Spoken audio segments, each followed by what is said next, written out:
I've seen a lot of misinformation on social media that we don't need fibre to survive. We absolutely need fibre, crucial part of a healthy diet. And increasingly we know that to have a healthy microbiome, absolutely need fibre, because that's the prebiotic effect. When we absorb food, say you eat something with sugar, you have an apple compared with apple juice. Because the apple has fibre in, it helps to regulate the absorption of the sugar and maintains the sugar level in the bloodstream. Welcome. How are you? I'm very well, thank you, Ray. Good. We're here together. This is the first podcast I've done in person on this channel here in Dubai, somewhere you used to live. Tell us a little bit about that. Yeah, I used to live in Abu Dhabi for 6 years, and I'm still here quite often. And it's great to be here actually at Expo City, where the COP meeting will be this year. So we've been talking a lot about that today, about the kind of the symbiosis between the body and the soil, around our health and our planetary health, and it's something that you're, I know, incredibly passionate about. Maybe you can talk us through a little bit of kind of credentials, background, the work you've done in this space so far to inform that passion. Yeah, sure. So I think it's also useful to talk about ourselves and why we're doing this work as well. So I've been plant-based for 18 years, and I'm a public health doctor. I have an advisory team, and our work is on how we make people healthier, and that can be through working with governments and NGOs, private companies on policy, research, strategy, putting in programs. But also we work increasingly with individuals, at individual basis. How can we nudge people towards healthier lifestyles using behavioral science, but also using technology? Increasingly, people are moving away from kind of traditional clinic-based healthcare to using apps, wearables, and how do we put health into people's actual lives? So our company is called Real World Health, because we really think that's where health and public health and prevention should be, in people's homes, during their daily lives, at their workplace, not when they go to see a doctor in the clinic. Sure. So we have behavioral psychologists, neuroscientists, people who build tech, people who are experts in health communication, nutritionists, personal nutritionists. So it really takes a whole range of skill sets and people to achieve good health and develop programs to help, not just doctors. Definitely. Fascinating. There's so many routes that we could go down, but I'd really like to start from kind of the bottom up and to understand, we're hearing a lot in recent years about the benefits from a health perspective of plant-based diets. And what are some of the health benefits, some of the reasons that people might choose to adopt more of a plant-based approach to their diet? Yeah, so very important to talk about this. I think we discussed previously, when we look at why people are moving towards plant-based diets, and particularly for some of these new types of vegan meats and meat alternatives, health is predominantly the reason that people give in most countries around the world. When we look at the resistance to shifting towards plant-based diets and meat alternatives, health is also the main reason why people are resisting moving to those diets. And so clearly we need to get that right, and we need to get the message out there. I'm sure many of the listeners will have seen the Blue Zones documentary docu-series. Have you seen it? So I think that was a really nice way of showing how incorporating a healthy, balanced, predominantly plant-based diet can impact all aspects of health. There's a huge amount of evidence base out there that predominantly plant-based diets reduce cardiovascular disease, many cancers, diabetes, obesity. Increasingly, we know they are better for autoimmune and inflammatory diseases such as rheumatoid arthritis, and better for the microbiome and all of the benefits that's now we're learning about. And if we look at just early deaths, mortality, I mean, we're not talking about small changes. There's a 20% lower mortality for people who follow vegan diets and plant-based diets. The Blue Zones documentary shows how people can live 12 years, 15 years longer if they lead a plant-based diet. It's important to worked out that it's not just the diet in the blue zones, it's also the sense of community, sense of purpose, the active transport, so people walking and being non-sedentary in their daily lives, something which I think in the West we're very guilty of. Yeah.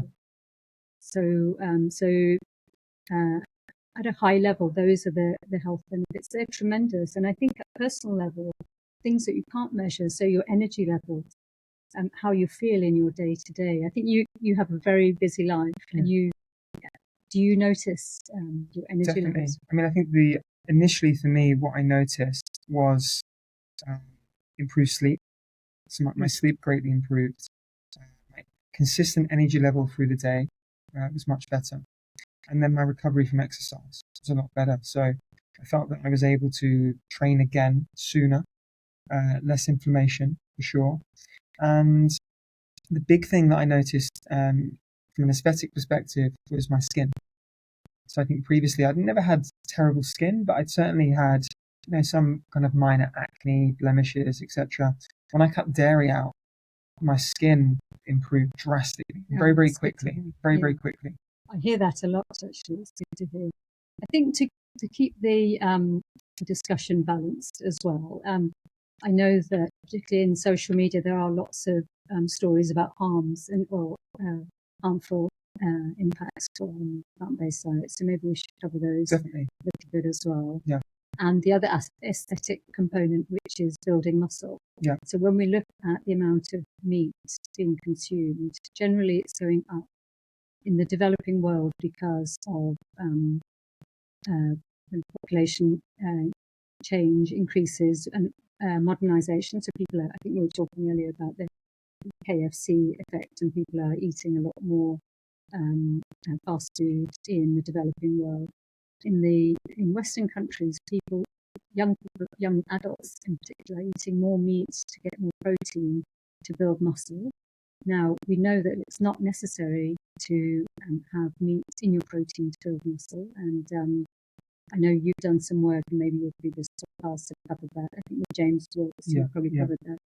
And definitely the science shows that it's the actual amount of protein, not where that protein comes from.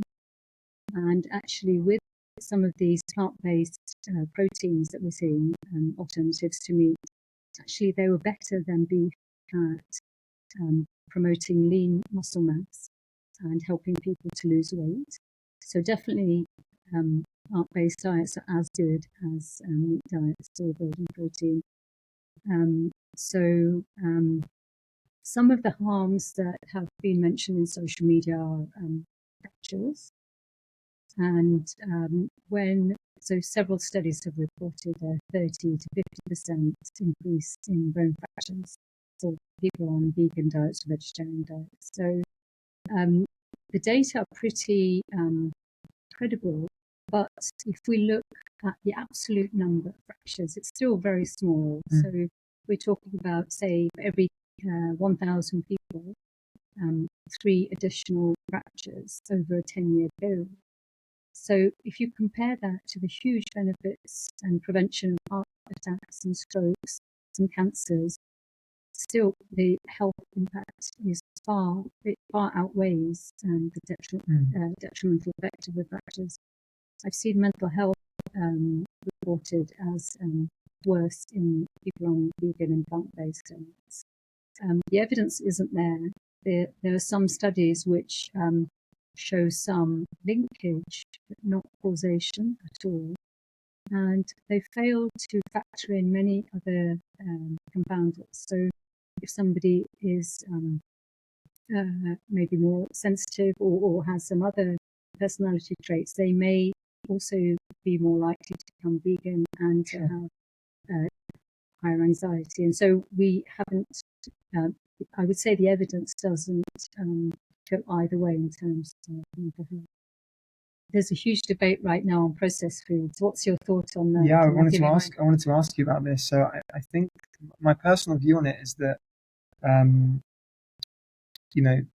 one hand, personally, I choose to follow a whole food plant-based diet. So I eat minimal amount of processed foods. And the way I like to think about it, and the analogy that I often use, is that our body produces new cells from the energy in the food that we eat. And food is like language. When a food's in its natural state, our body speaks the same language, and therefore it's easy for the body to convert the energy in those foods to create new cells. Through each layer of processing, obviously the language slightly changes and it becomes more difficult for the body to interpret the data that we're taking on. That being said, I think there is, not all processing is equal. So if you're taking, for example, let's say a pea protein isolate, and you're adding in some natural, some seasonings, some spices, etc., it's vastly different to taking in a potato that goes through these like 7 levels of processing and added sugar, salt, and everything else. So I wouldn't say it's always equal. Exactly, it's not always equal. And equally, I think that where there's potentially a place for the processing of food could be where you need to, for example, create specific foods for specific groups. Let's say that you have a group or the people that need particularly more iron or more B vitamins, in the way that you can actually adapt food to contain the nutrients that people need, fortify them. Exactly. I think there's potentially a space for that. But I also feel that culturally where we are at the moment, and the attacks from coordinated attacks, I'll add, from big agriculture, from farmers unions, etc., to really kind of demonize processed food. And actually, I think there's a place for it in our food system. I'd be interested to understand from you as how you see that. Yeah, I love your analogy actually with the levels of processing. If we look at data, the UK in particular does eat more processed foods than, say, other parts of Europe. But I think that's a reflection of the dietary culture and whether people are cooking at home, etc., rather than necessarily the saying that it's 50% unhealthier than the rest of Europe. Like yourself, I tend to try to avoid things that are overly processed and try to cook things at home fresh. But that's not always possible, and not everyone has the time or the ability to do that. And not all processed foods are unhealthy. So processed foods are not synonymous with unhealthy foods, and that's a very clear message to get out there. And there is a place for processed foods within a healthy diet, as long as it's a balanced way of including them. So if we say take baked beans, we know that beans are very good for us. If the only way somebody will eat baked beans is from a can of Heinz baked beans, that is better than not having any beans in their diet. And personally, I find it a less useful way of grouping food and looking at also, what I would say is that we don't know the pathways for processed foods being unhealthy. We don't know if it's through the same routes, such as saturated fat and salt, etc., or whether there's a different mechanism. And so we don't yet fully understand why processed foods may be bad for us. And we have a lot of evidence, with no doubt, about which food groups are bad for us.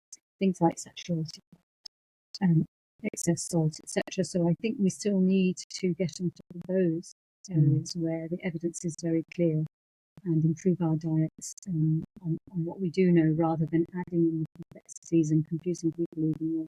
The particular area with processed foods that has been highlighted are emulsifiers. And again, we don't know why emulsifiers, or if emulsifiers are bad. I think people can get deterred by sometimes the lengthy name of some ingredient. It's about really understanding what they are. And we spoke about this earlier when it comes to things like methylcellulose, which actually comes from a plant and helps give the plant its structure. It's derived from the plant.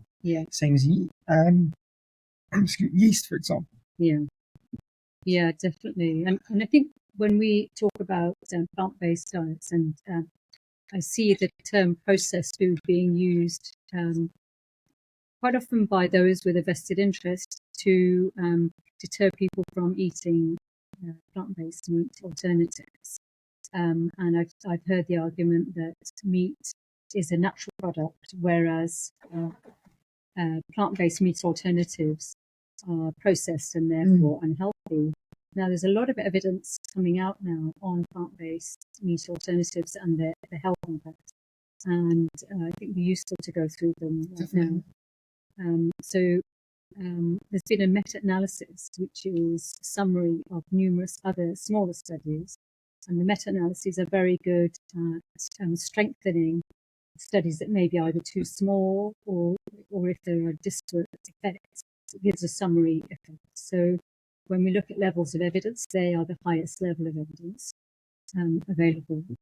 And that's shown clearly that if we take a vegan, say, vegan patty compared with a beef burger patty, the lipid profile, like cholesterol, is much healthier and lower for vegan, while the fiber. Why is that when it comes to cholesterol? Just there are lower levels of saturated fat. So it's a saturated fat in meat that leads to higher levels of cholesterol. There are lower levels of saturated fat in the vegan alternative. There's more fiber in the vegan alternative. They were better at promoting weight loss for those trying to lose weight. And why is fiber important? Oh, fiber is extremely important in health. And again, I've seen a lot of misinformation on social media that we don't need fiber to survive. We absolutely need fiber. It's a crucial part of a healthy diet. And increasingly, we know that to have a healthy microbiome, you absolutely need fiber because that's the prebiotic effect. It provides the right environment for the gut microbes. So when we absorb food, say you eat something with sugar, say you have an apple compared with an apple juice, because the apple has fiber in, it helps to regulate the absorption of the sugar and maintains the sugar level in the bloodstream. Whereas if you just have the juice without fiber of the fruit, then you have a spike in your blood glucose level. So fiber is a very important food group to have alongside other food groups in your diet. And then coming back to the vegan patty, we talked about the lipids, the fiber, weight loss, and then people who are trying to build muscle, actually it was better than the beef patty to promote muscle gain and lean muscle mass. And so that's one piece of misinformation, and large draws of people eating more meat and more okay, but actually again the evidence isn't there that we need to build muscle. And I think you've also interviewed somebody from the James Watts who made the Game Changers movie, where they show athletes can absolutely perform as well, if not better, on plant-based diet. Definitely. I think with that as well, it's almost this protein myth. It's been a bit of a marketing buzzword over the last 30 years or so, where it's been proven, I think, and you'll know this from your work and more of the kind of psychological aspect of our relationship with food, where if you add protein to a description or in a marketing message, there's a higher uptake in people that will buy that product purely because of the mention of protein. Yeah. And so now we see chocolate bars that are high protein. So people selling them in gyms. Yeah, absolutely. Sorry. And so interestingly, if we stay on the psychology for a moment, you've done some really interesting work on psychology and the reasons why people choose certain food groups. Can you talk to us a little bit about how that relates to the plant-based diet? Yes, so it might be useful to talk about how plant-based diets can be promoted in a way that leads to uptake. Yeah. So we did some work looking at what are the most impactful interventions to introduce plant-based diets into people's lives. And then we looked to compare them with those which were most feasible, which are the ones that are used by supermarkets and caterers. And actually, there wasn't a huge amount of correlation between the two, because the things that work are harder than things that companies are currently doing. So most of the people who are looking to change their diets are omnivores or flexitarians, so they want to reduce the amount of meat in their diet, not necessarily become completely plant-based. And that's how we will achieve the greatest amount of change at the population level. So we have 12% of, to take the US, 12% of the US population eat 50% of beef. Now, that's probably not our target group. And then we have, I don't know what percentage of our vegans now, maybe 3%. That's also not our target group. The target group are those in the middle who enjoy meat, eat meat, but do want to reduce both the health and climate and maybe animal welfare. And so what is appealing to that target group? Asking them to give up meat and fish if they enjoy it for the benefit of climate change in the future. It's quite difficult for them to do that. It's a difficult trade-off unless you give them something that gives them the same enjoyment as meat. I hear a lot and I'm asked a lot, why can't people just shift to eating beans and beans? But actually, if they enjoy meat, they're not going to do that. So these meat alternatives are crucial in having this shift for flexitarians to reduce the amount of meat that they have in their diet. How can we persuade them to do that? So one for investors and people who make these products, like myself, is to improve the taste and texture of these products and make them more meat-borne. So I wouldn't enjoy that. Maybe you wouldn't enjoy that, but for people who are looking to shift meat, that's the number one intervention. Right now, we have this kind of polarization, vegans, carnivores, and most people wouldn't see themselves and don't identify into the group that eats vegan meats, meat alternatives. And we need to move away from this labeling of these are for vegans, these are for meat eaters. And so taking the label away from vegan meats is important. So, for example, in the supermarket, not having a separate vegan section, but putting the vegan proteins, let's go back to the term protein, putting the vegan proteins alongside the meat, in the meat aisle alongside meat products is very effective. So anything that is meat, even things like falafel and other sources of protein, putting them there. So the meat eater doesn't, or the flexitarian doesn't necessarily have to label themselves as somebody who eats this type of product. On that, is there any evidence or do you have any thoughts around comparison of, let's say, the likes of tofu, tempeh, seitan, perhaps less processed forms of vegan alternative proteins versus the likes of, the meat analogues, let's say, which are slightly more processed? Absolutely, they are very healthy and have been part of the diet in the East, at least, for many years. Introducing them to the West, I think, for flexitarians is less successful than things that are like meat because they wouldn't necessarily know how to cook them. Definitely. They don't have the same taste, texture, mouthfeel as meat. That they possibly wouldn't be as rewarding. I think things will change slowly because seitan, for example, does have a very meaty texture. Some types of mushrooms have a very meaty texture, jackfruit. And so there are less processed alternatives, which absolutely I'd like to see more of. And I think these vegan meats are more like, for some people, they're a transition towards a more plant-based diet. But for some people, they would happily continue eating them. Like with any other burger or sausage type food, they should be seen as occasional foods, not daily staples.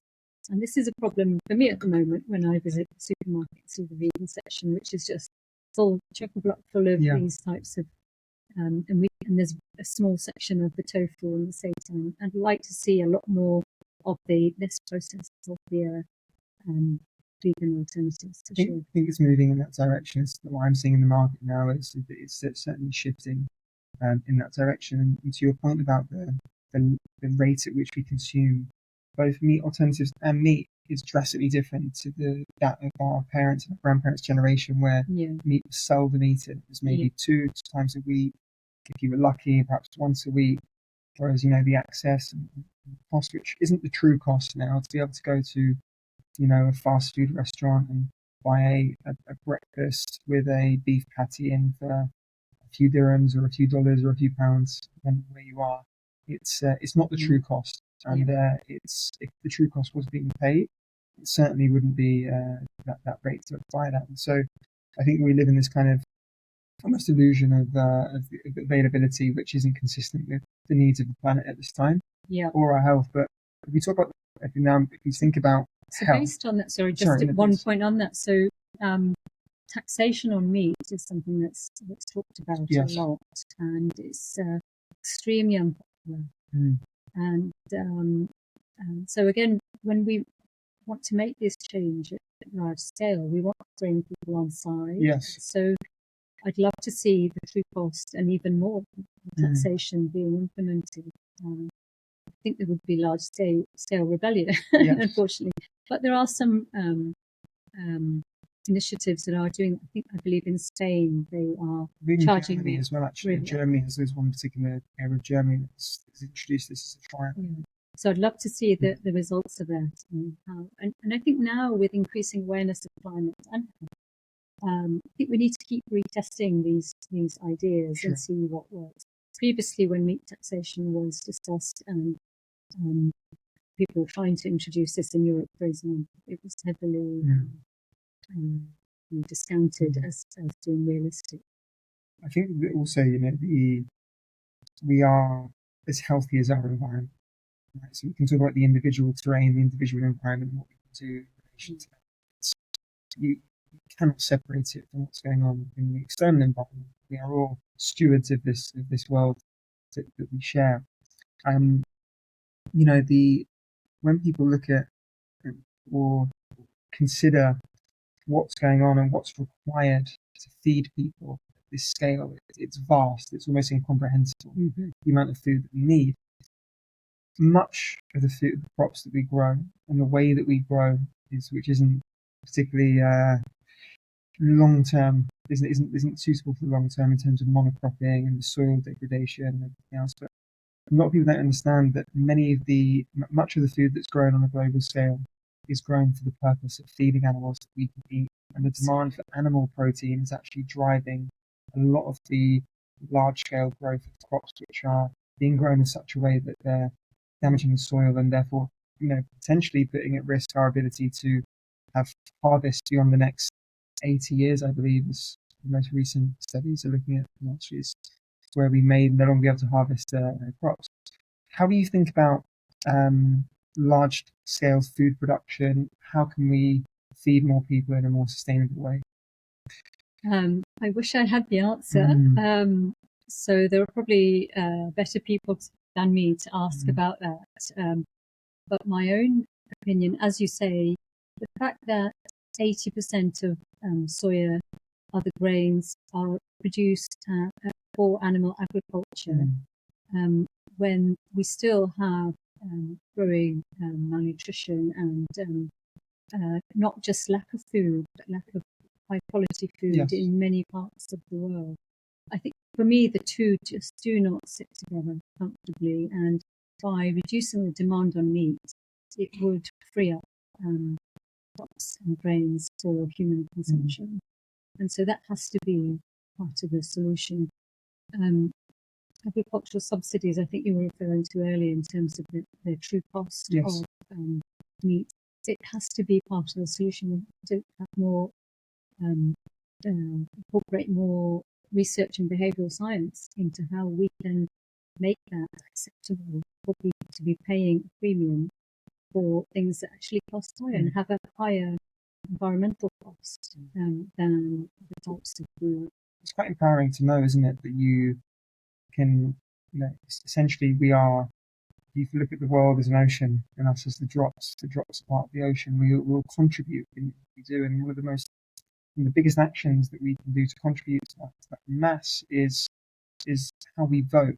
And when I say vote, I mean how we spend our money. Each time we spend money, we vote for the kind of world that we want to live in. And business and scale is largely unconscious. It merely responds to the demands placed upon it. And so actually the action sits with the individual as a collective in terms of how we vote. But that can seem somewhat disconnected from that because it is so vast. So on an individual scale, is there anything that people can do for themselves? And the way I think about this, for example, if I give my own example, would be I've become obsessed with sprouting, for example.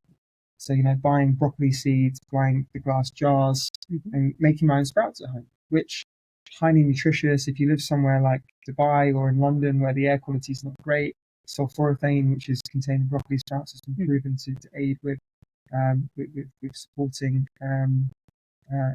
that, or growing food at home for some people that are able to.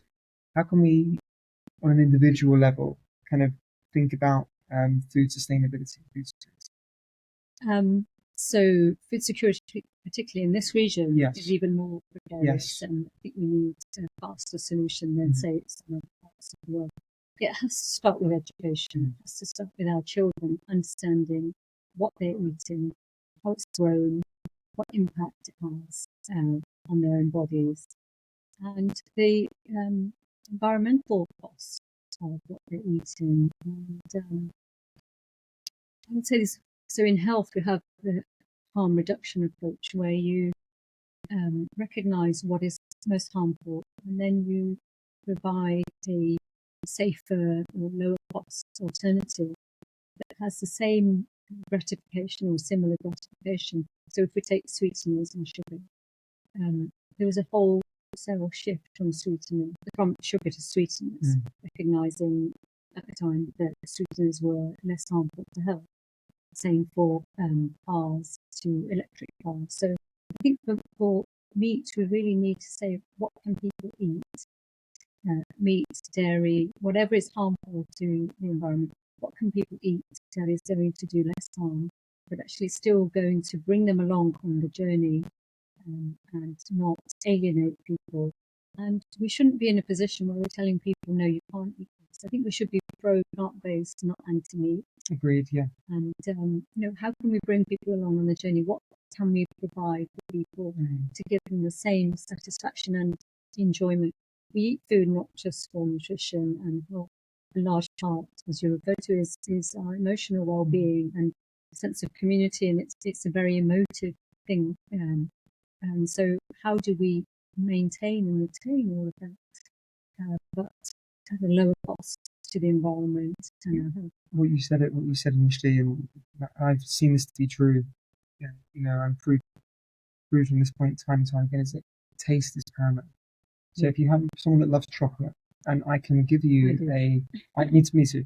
I can give you a chocolate that contains coconut milk instead of dairy milk, and it tastes just as good, if not better. Yeah.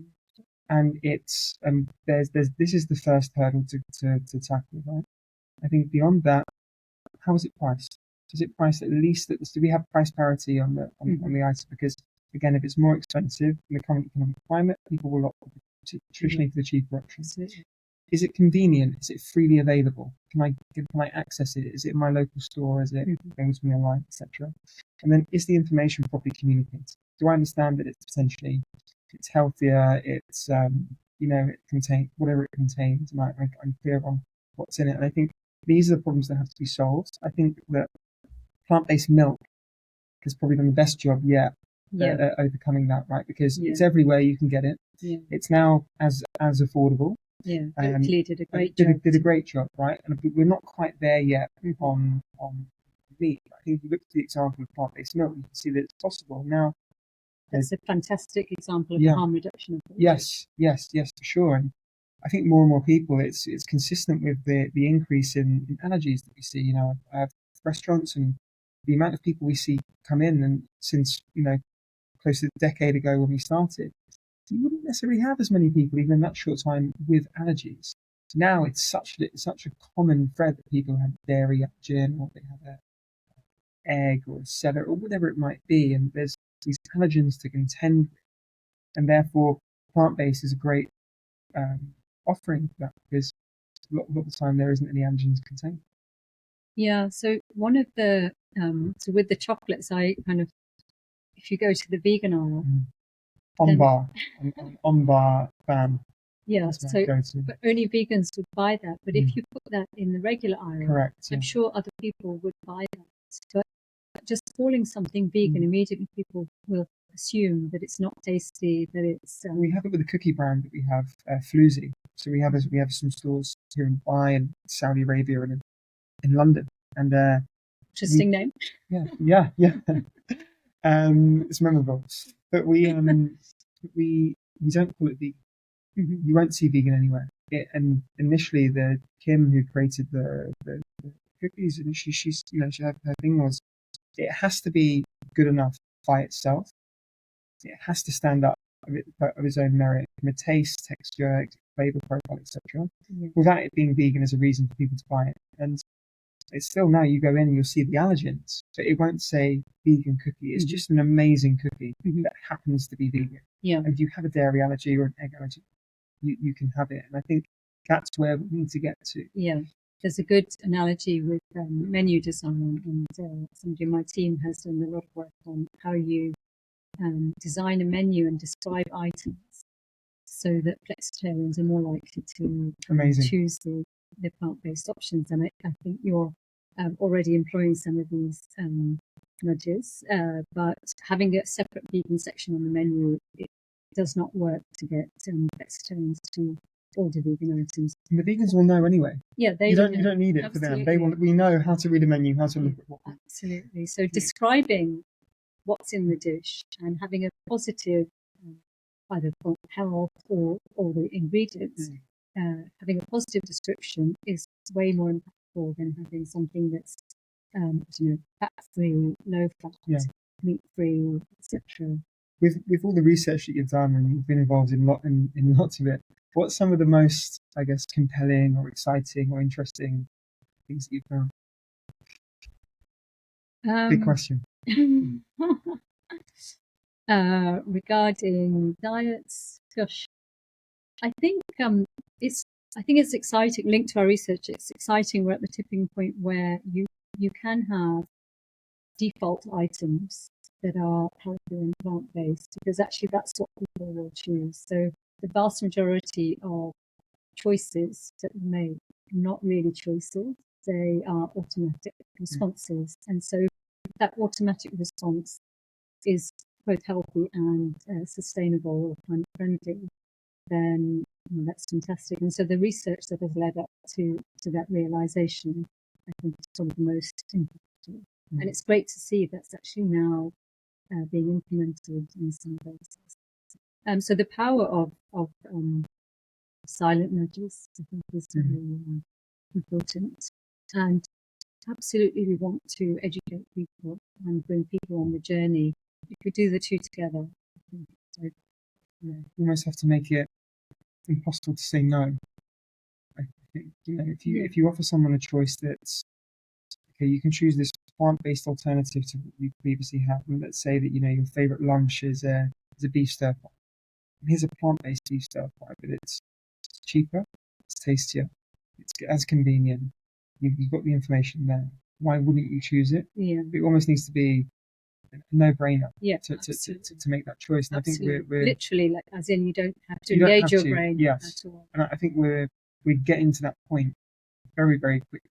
And I think previously perhaps people would have an understanding of the reasons from a health perspective. They'd have an understanding of the reasons from a sustainability perspective, but if it required extra effort, they wouldn't be willing to go that extra effort to make it happen. And there was a time very recently, and this is still the case in many places across the world, that if you wish to eat a plant-based diet every day, you do have to go out of your way to do it. You'll have to go to a different supermarket, or you'll have to order from a specific restaurant that's different to maybe where your friends are ordering from, or there'll be different supplement considerations that you have to make. So I think really what we need to work on is how we solve those kind of barriers which relate to price, convenience, to taste and quality and information. Yeah, absolutely. And how are you finding it here? Here, well, I actually think that people here are very open-minded, really, really, really open-minded, very interested, a lot of interesting conversations. I've seen in the restaurants here that people are really willing to try the plant-based options, give it a go. And I think that UAE is a really interesting moment in its history, because sustainability and wellness are both at the forefront, and they're driving a lot of decisions here. So there's a great article I read recently where government was talking about using plant-based diets to health and for sustainability and driving that agenda, which is incredibly positive. Yeah. They do some great stuff here with things like Dubai Fitness Challenge to get people active and out and about. And obviously, with COP taking place here this year, I think it can really be a catalyst for an increase of interest in these topics. Feels like it's a tipping point It does. for me, Yeah, this region, which is really, I think both of us are emotionally invested in this region. So and I love it. I mean, I think it has the opportunity to be a world leader in space. And I think we'll see a lot of that on display at COP. I know we're both going to be around that, so I'm really excited to see some of the talks and to participate. Me too. Yeah. I wanted to ask you about labelling. Okay. And so I've done quite a lot of work on food labelling from a health perspective, and now we see climate labelling just coming into the market. Have you had any experience with that? And I was a little bit frustrated actually when I started looking at it, because the way the calculations are somewhat assumptive on some, but then there's no tight guidance or even legislation on what can be printed and what can't at this moment. So you can kind of get away with saying things like, this is internationally. Internationally, I'm talking about the UK mostly. I'm talking about the UK, where you would say sustainably sourced. What do you mean by sustainably sourced? What kind of benchmarks the you blue have to reach? tick effect on fish. Correct. And then when you are to make a calculation, you're doing it based on one part of the supply chain, right? Because where you're basing it on that's a source. Very disingenuous, I found. That being said, the energy behind it, I think, is great. I think we should have transparency. I think that a lot of if you take our alternative protein company, we pay a premium to source our soy from a farm in Austria. And we know that farm has certain sustainability practices that they adhere to, but it's a lot more expensive. But that's something that we feel that's important, and so we do it. However, we pass that benefit onto the consumer by telling them they're buying a product that is sustainable, and we can justify it in this way. Yeah. And I think that's a good marketing message for businesses that want to do that.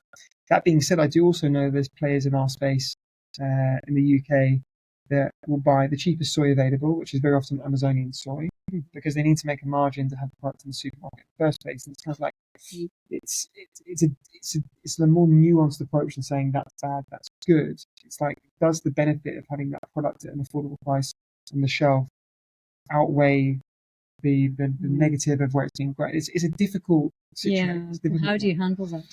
I think it needs to be very, very open. I think for businesses in particular, it's a dialogue that you should have with your customers, right? I think it's taking them on that journey. It's saying, this is what we're trying to do. What do you think? I think that's actually one of the ways you build community. I think it's one of the ways that you build brands, build an affinity with the brand, is by you involve customers, consumers, and your community in your decision making. You involve them in what's going on. You make them feel part of it. Yeah. As particularly if they're on their own journey as well. None of us are perfect. I bought a plastic bottle of water yesterday because it was all I could find, and I was really thirsty. I should have had a glass bottle with me, like you said, but I didn't. We're none of us are perfect on this journey. We're all kind of trying to do the best we can. I think it's important to recognise and give people agency in what they are willing to change, because there's a whole range of things that everyone, myself, yourself probably included, that we could change to be more climate friendly. But actually, it's about what people are willing to change and what's within their ability at that time to change. And I think we need to give people a range of options as to, and some may not be able to give up the plastic bottles,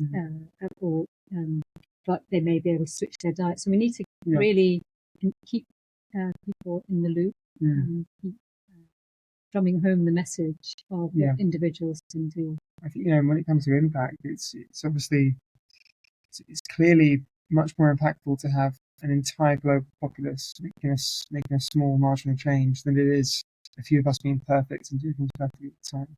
Yeah, absolutely. That's one really key message, actually, that we want, if we're talking about change at large scale, start bringing everyone on board to make small changes. Yeah.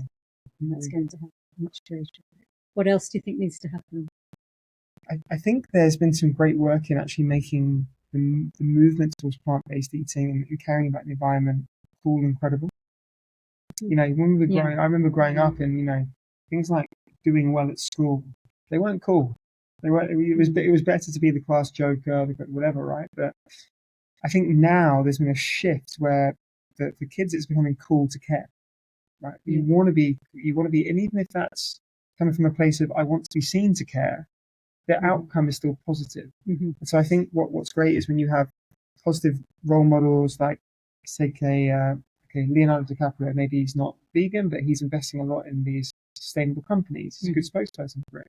Lewis Hamilton. Great role. Yeah, some really fantastic role models that kids, young people, adults can look up to and say, well, this person is a high performer. They're conscious, they're aware, and they're doing this. Maybe it's something that I could do as well. Yeah. And I think more of that, encouraging more people like that to have a voice, to put their voice to this movement is really important. Yeah, definitely. And the shift has been fantastic. When I became vegan, most people didn't know what that was, and actually it wasn't a credible lifestyle choice. It was seen as almost selfish or self-centered. Now it's very much recognised. I would really like some active handling of misinformation on social media, and feel like that at the moment is the enemy of progress, and obviously very difficult to tackle that, other than to keep putting the correct messages out there. But it seems like that also comes from the meat industry and people with vested interests in maintaining the wrong information out there, or putting new information online. So whenever I post about anything to do with plant-based diets, we get a lot of very negative comments and very abusive comments sometimes as well. I think what I really love about your approach is that it's backed up with data.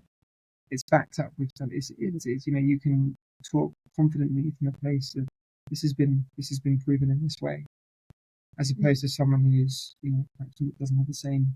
I know studies can be manipulated in various ways and can be interpreted in ways, but you have the means to say, I believe this because of this, and here's the information. Yeah, absolutely. So I have a PhD in epidemiology, so we learn how to conduct the science and also interpret the science. And so maybe we interpret it or other people could interpret studies in a different way, but actually we are very objective in reporting. And as with the fractures data I mentioned earlier, if it shows something negative, then we will report the negatives. Yeah, absolutely. So that's important to be consistent. I remain open and open-minded, and I think we have to be. If somebody presents information tomorrow that says factory farming is the best, and this is this health benefit, and the animals benefit, and the world benefits, maybe not going to happen. I read that yesterday. But, I think it's important to remain open-minded to other possibilities and eventualities, because otherwise we become in an echo chamber and fixed with our beliefs. So I actually like to listen to podcasts and talks and stuff that offer contrary beliefs to my own, so that I can stay informed and try to understand both sides of the argument. Yeah, absolutely. Thank you so much. We've such a great chat. I really appreciate your time. It's great to be able to do it in person. Thanks, Louis. Thank you. Great to chat to you.